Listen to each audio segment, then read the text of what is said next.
Good evening, everyone. I'd like to call the Conservation Commission Inland Wetlands Watercourse Agency meeting to order. We will read the roll of the call. I'm Marjorie Winters, and we have Joe Campanita, Don Eaton, Jason Levy, Charlie Haldeman. I think that's all of us. And we also have Laura Bukowski and Tom Hazel as staff. And so appointments of alternates. Charlie, if you would like to sit for our vacancy. Sure. All right. And so on to receipt of new applications and new business. Tom, do we have any new applications? Nope, things are fairly slow. Okay. All right. That takes us to the old business. For the item we have is 20-17 for 251 Hop Meadow Street, Simsbury Fire District, to construct a new training building and other improvements and installation of the ceremonial flag burning area. So I see we have Kevin Kowalski here with us this evening. So. Yep. Good evening. Thank you. Evening. And Kevin, do you want to turn on your video? Excuse me? Okay.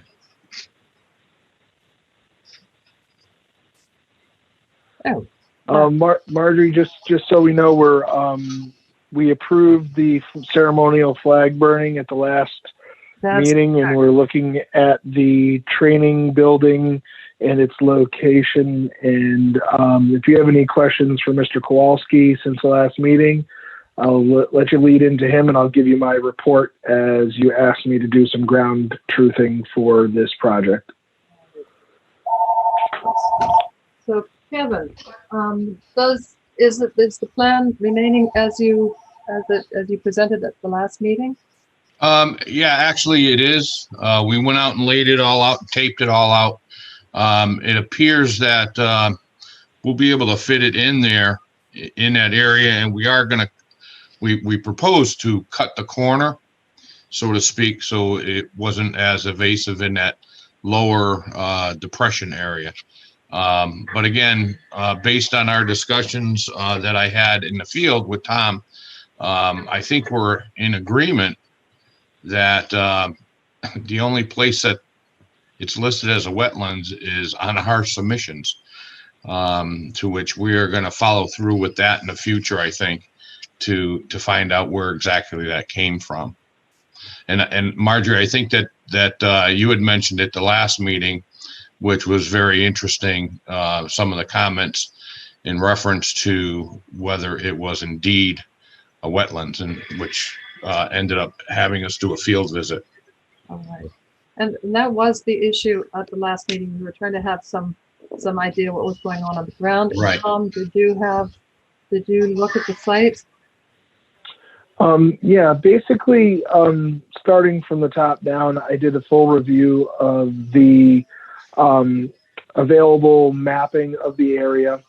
Looking at the DEP and the NRCS mapping, that whole land complex is basically disturbed soils. And in talking about the history with Mr. Kowalski, to give a little background, during the days of the Nike sites, there was a military activity on that land, and it got very heavily disturbed.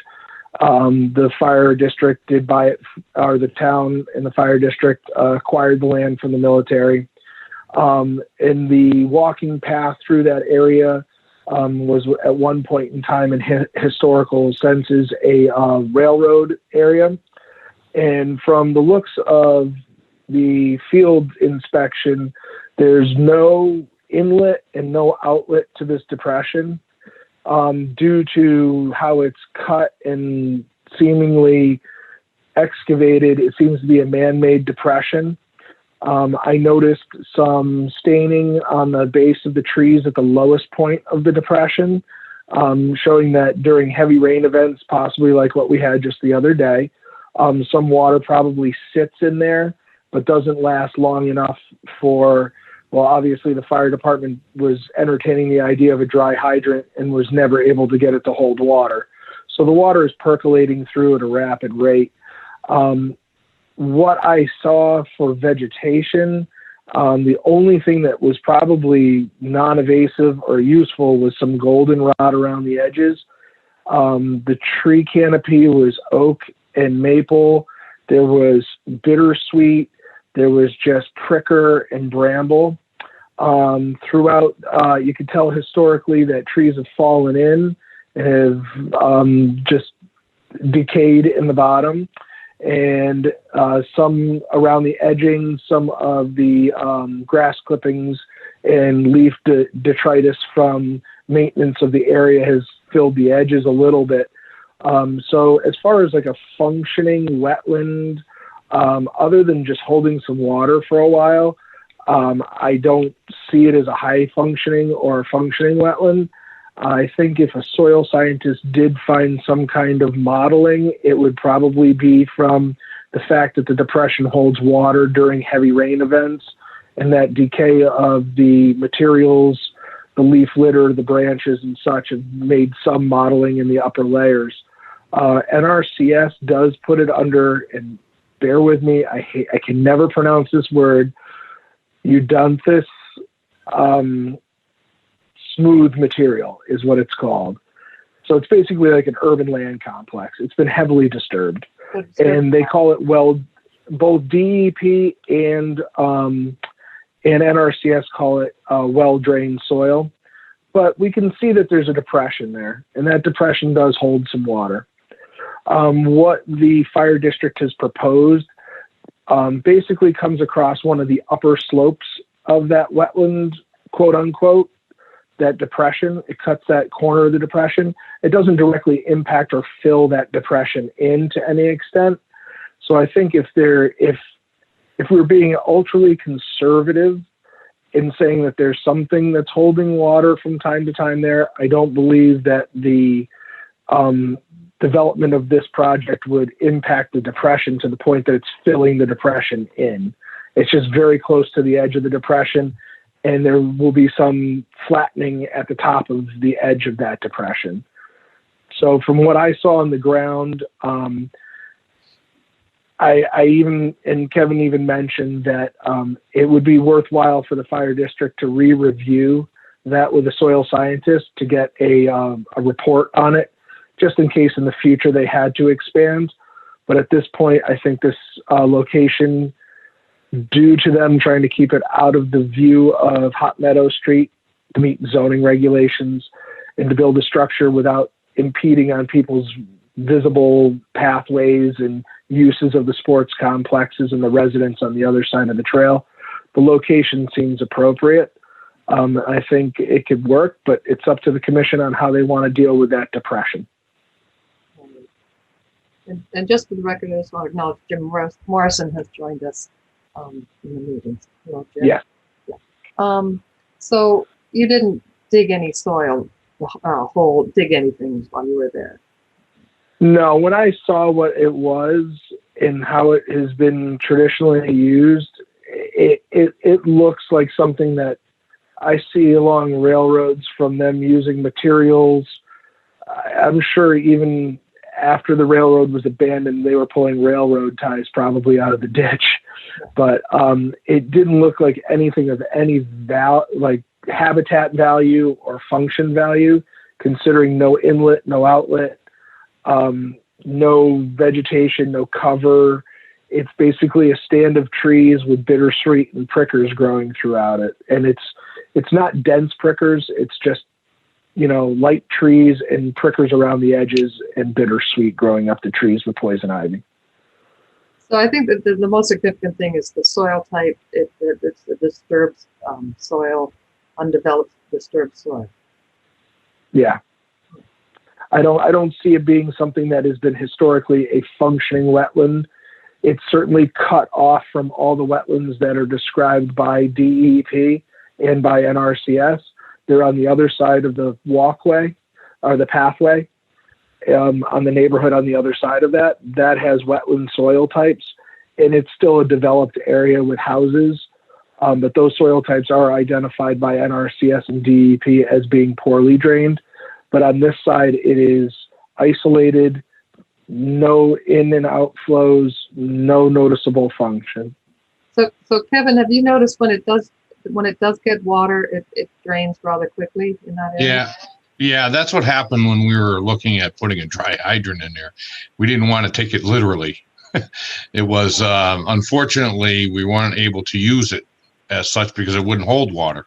Yeah. And that was pretty evident, and that's the reason why we didn't go further with the project. So for future projects on that site, it would be good to get the soils tested, as you were saying, just so you know what's there. Yeah, something in the future, what we will look at doing is when we do this project, we may have the engineers there to help us with the layout of this project. And then we would probably look at doing some sampling. And then that way it would end the discussions completely, we hope.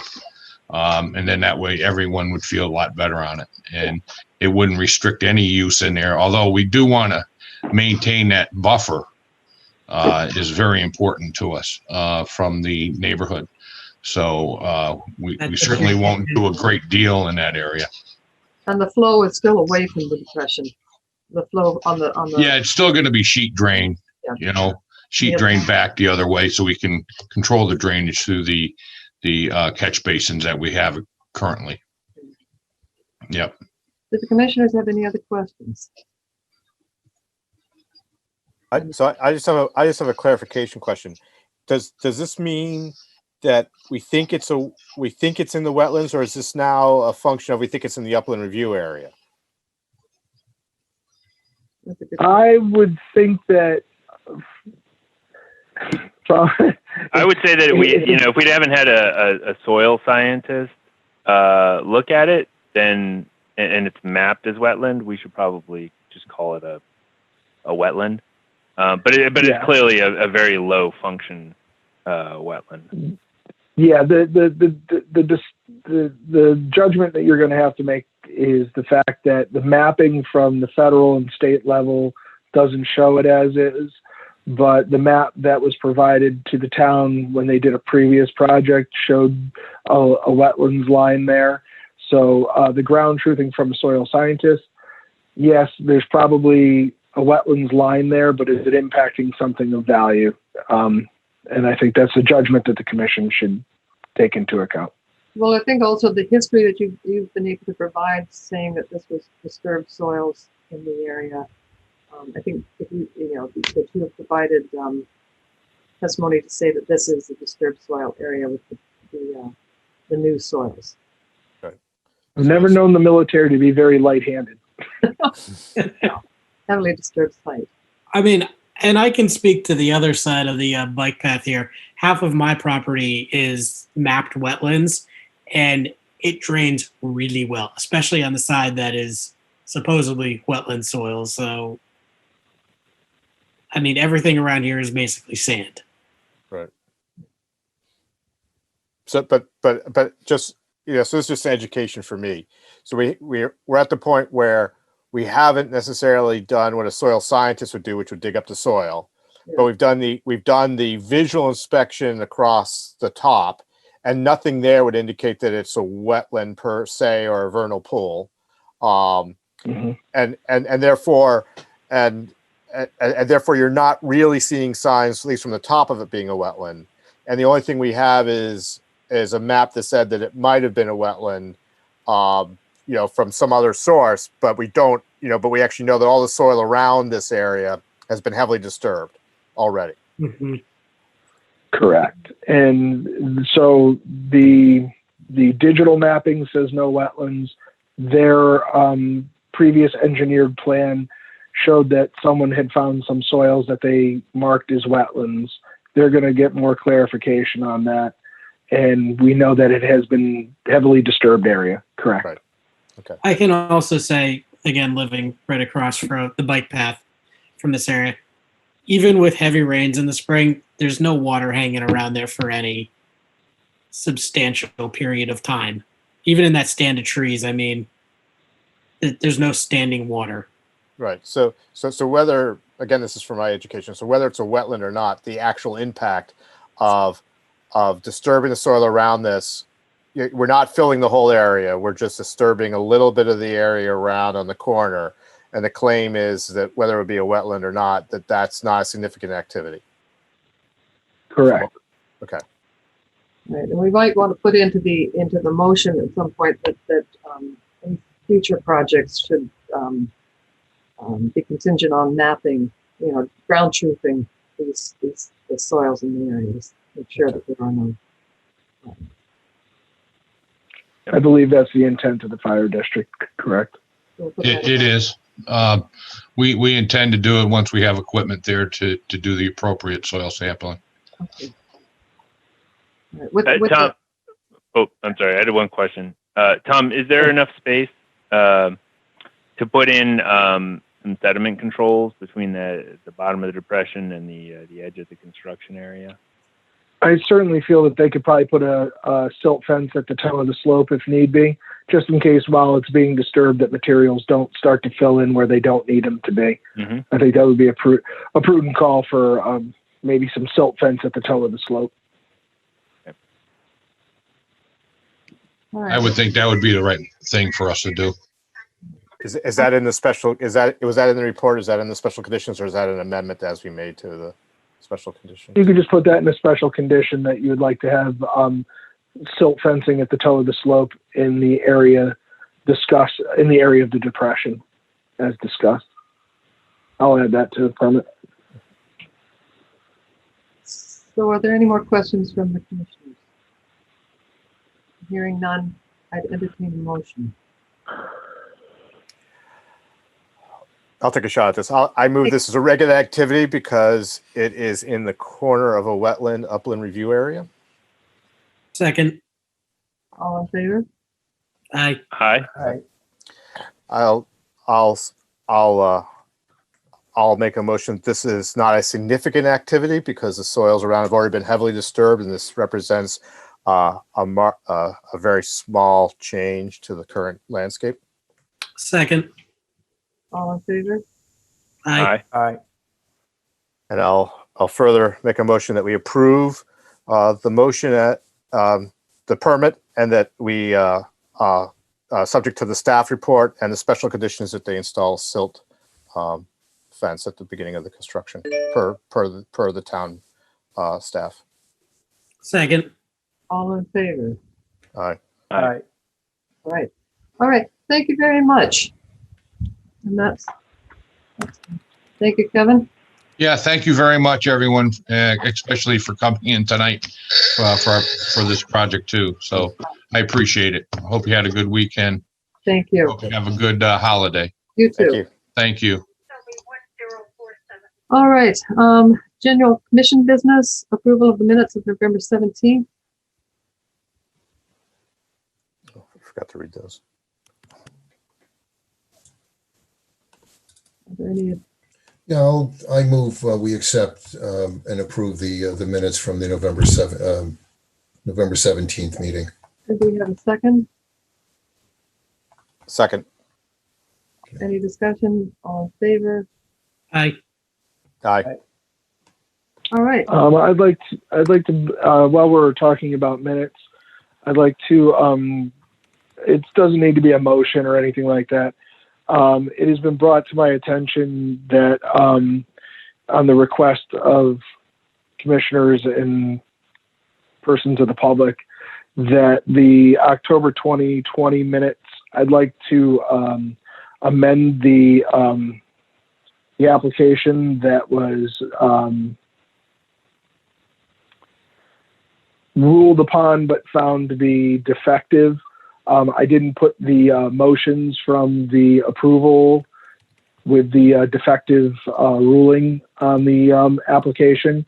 So next meeting, I'd like to bring those back with that amended motions with the defective notation so as they can be filed as amended. And I will do that for the next meeting. Everybody cool with that? That's fine with me. Yep. Yeah. Okay. I'll make sure that makes the next agenda, and that way it cleans up just so people know how it was voted on before it was found defective.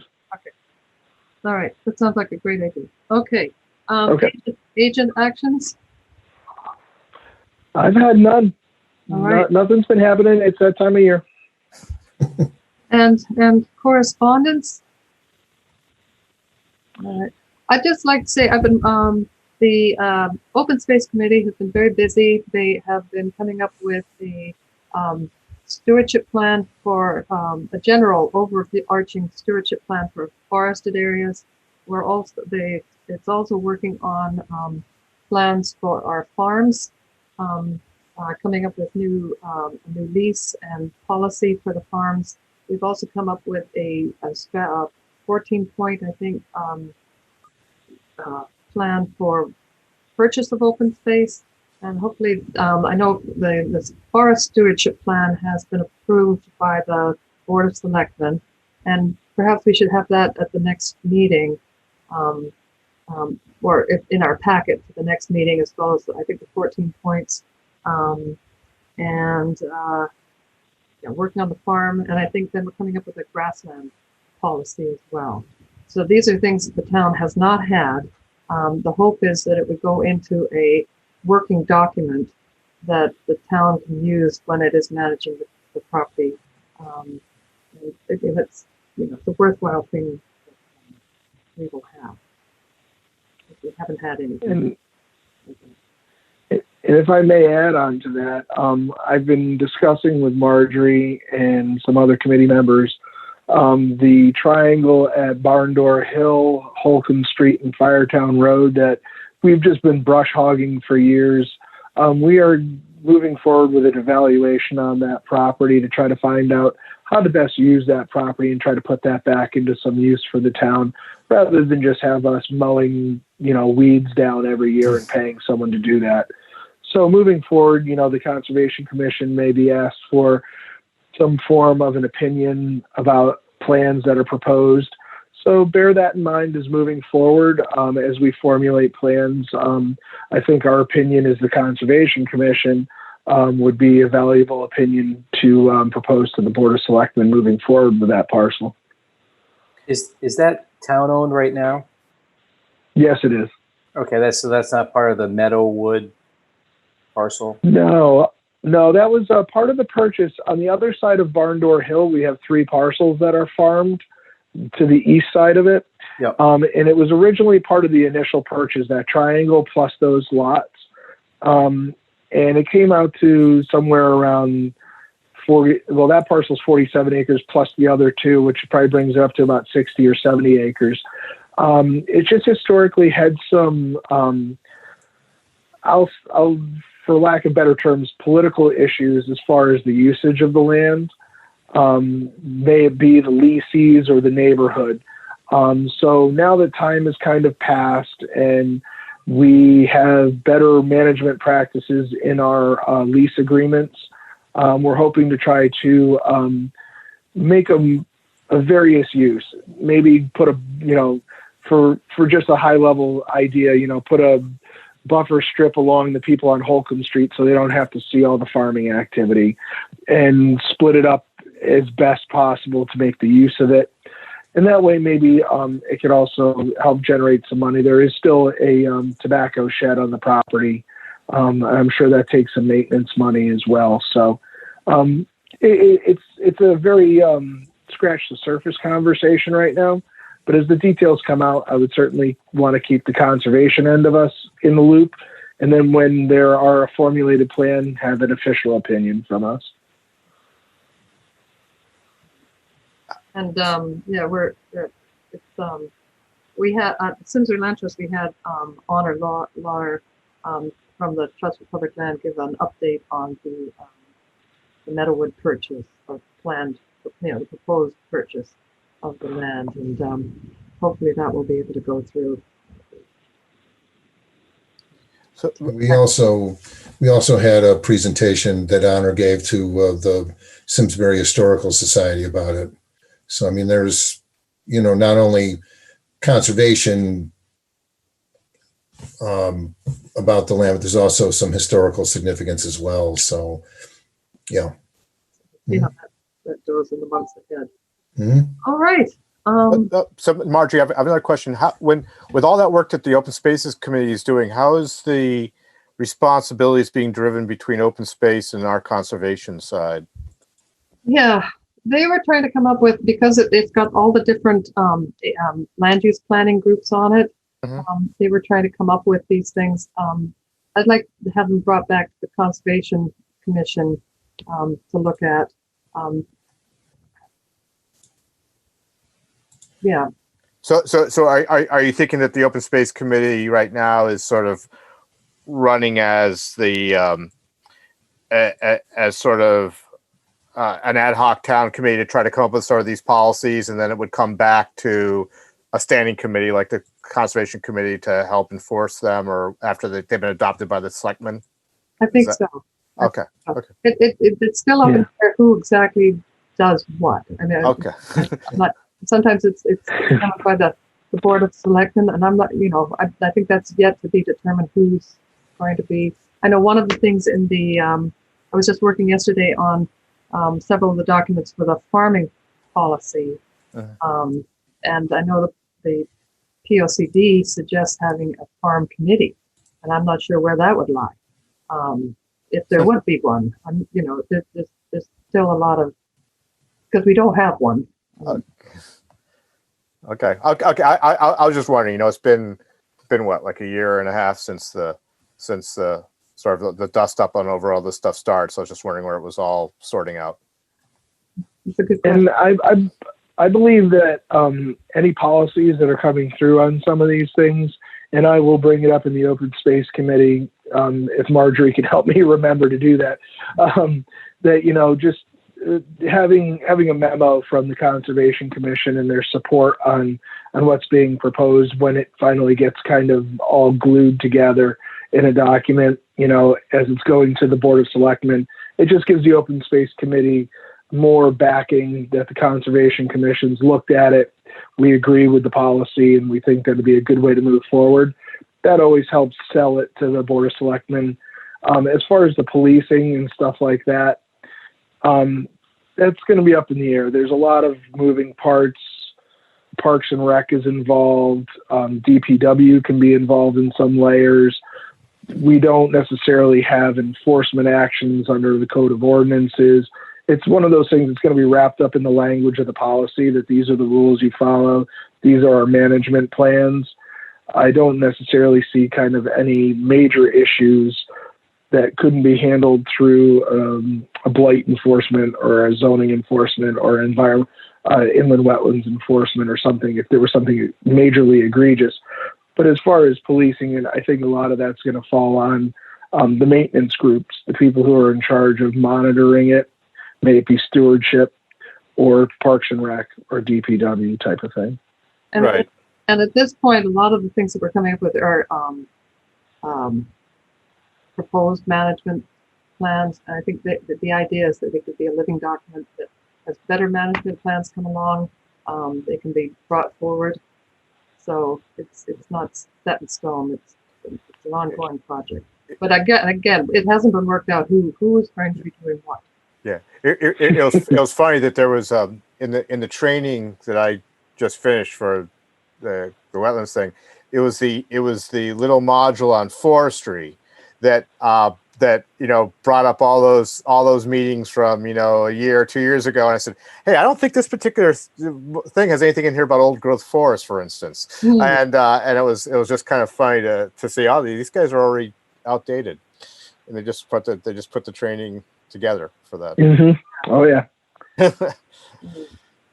All right, so we'll try to get that in the packet for next time. Because we finally had something to show. All right. So does anyone have anything else to bring up?